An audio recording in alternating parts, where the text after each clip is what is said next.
Prendre soin de nos plantes locales, c'est primordial pour préserver notre écosystème ici en montagne. Et ben c'est ce qu'on va voir dans ce Dame Nature. Salut Corentin. Salut Jessica. Envirotech, c'est là où on se trouve. Exactement, l'Envirotech du coup c'est une structure qui a une double facette, donc qui est dans un premier temps un organisme de formation, donc on dispense des formations dans le domaine de l'agriculture, donc dans les espaces verts, dans la production, etc. Et on a également un site de production végétale.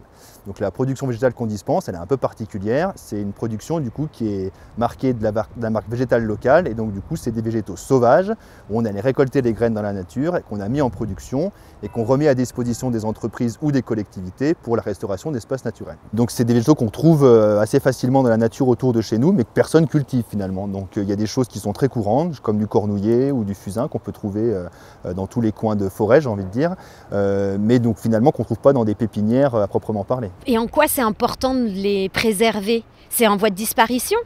Non, pas spécialement, c'est pas tellement en voie de disparition, pas aujourd'hui en tout cas, mais c'est vrai que si on continue à faire des aménagements en plantant des végétaux qui viennent de l'autre bout de l'Europe ou même plus loin, et ben on se rend compte qu'on perd notre diversité locale et notre génétique locale aussi. C'est des conséquences qui peuvent être dramatiques, du coup notamment pour la faune sauvage, du coup qui ne retrouvent plus leurs habitats traditionnels, qui ne retrouvent plus leur nourriture traditionnelle, et donc du coup ça bouleverse complètement l'écologie. D'où l'importance justement de rester dans du local. Voilà, de conserver les habitudes de la faune sauvage. Et des sites comme ici, pour pérenniser les végétaux, il n'y en a pas ailleurs?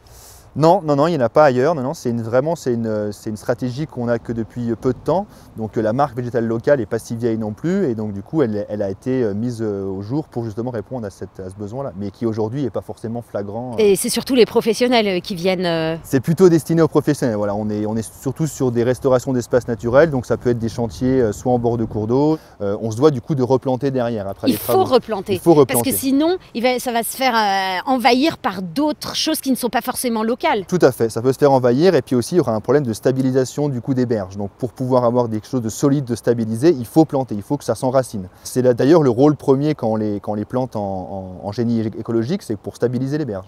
Donc ça c'est super important, et donc du coup il nous faut des végétaux qui soient adaptés à ces milieux-là. Ouais. Donc en gardant des végétaux qu'on trouve dans le coin, on est forcément sur des végétales qui sont adaptés. Et puis on peut aussi vendre sur des stations de ski pour revitaliser des espaces suite à des travaux de terrassement de pistes de ski ou des choses comme ça. Et du coup vous luttez aussi contre ici les espèces invasives? Exactement, donc nous on fournit des plans pour des chantiers de lutte contre les invasives, notamment la renouée du Japon, qui est une plante qui est très problématique.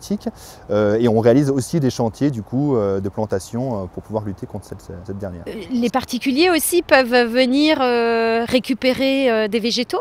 Oui, alors en effet, on peut vendre des végétaux à des particuliers. Ils sont pour le moment encore pas tellement sensibilisés du coup à la pratique de planter du sauvage. Ils sont encore sur des végétaux plutôt typés d'ornement, avec des belles fleurs, des gros fruits, etc. Mais certains en effet s'y intéressent de plus en plus pour avoir des espèces mellifères, des espèces sauvages, et puis pouvoir garantir la biodiversité dans leur jardin. Le meilleur jardin qu'on aura, c'est un jardin qui sera le plus proche du fonctionnement naturel. C'est là qui nécessitera le moins d'entretien, et on aura le moins de maladies parce qu'il pourra s'autogérer.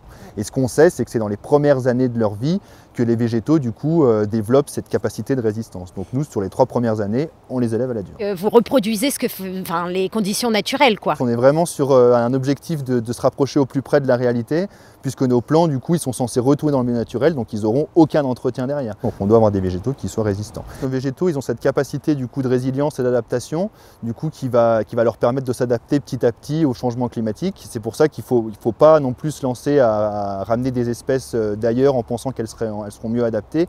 En faisant ça, on va justement perdre notre diversité locale, et qu'elles prennent la place surtout d'espèces qu'on avait localement bien représentées, qui sont de moins en moins. Ça a souvent commencé dans le jardin, et ça s'est retrouvé du coup après par les jeux du coup de transfert de graines par le vent ou par les animaux. Ça se retrouve du coup dans la nature. Et on ne se rend pas compte des conséquences derrière, parce que la faune... Le fait d'implanter des espèces locales va attirer aussi des animaux et de la microfaune locale, et qui du coup sera en capacité de s'autogérer. Voilà, on aura les auxiliaires de nos jardins. La nature fait bien les choses, hein, comme on dit. Hein.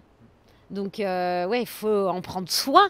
Et ici, chez Envirotech, de Contamination-Rurale, eh bien, on en prend soin. Grâce à toi, Corentin, merci beaucoup. Merci beaucoup. Ciao.